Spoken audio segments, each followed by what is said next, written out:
নমস্কাৰ আজি মই আপোনালোকক শিক্ষা হেতুত ফ্ৰী টেক্সটবুক ষ্টেটাস কেনেকৈ আপডেট কৰিব পাৰি সেই বিষয়ে ক'ম। প্ৰথমতে আপোনালোকে গুগলত শিক্ষা হেতুটো খুলি ল'ব। খোলাৰ পিছত যেতিয়া আপোনালোকৰ স্কুল লগইন কৰিব এই পেজটো খোল খাব। এই পেজটো খোল খোৱাৰ পিছত আপোনালোকে লেফ্ট হেণ্ড সাইডে স্কুল মেনেজমেন্ট পাব।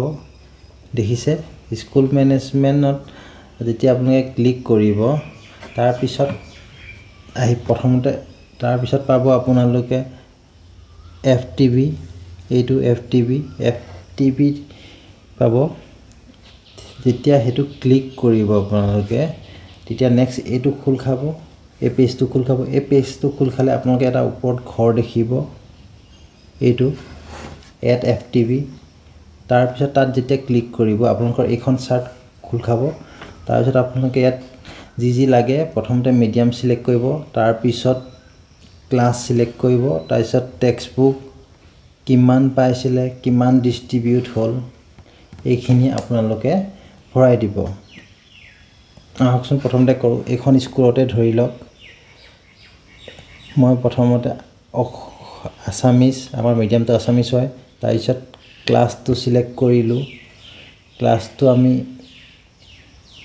ক্লাছটো সিলেক্ট কৰিলো, ক্লাছটো 5 টো ললো।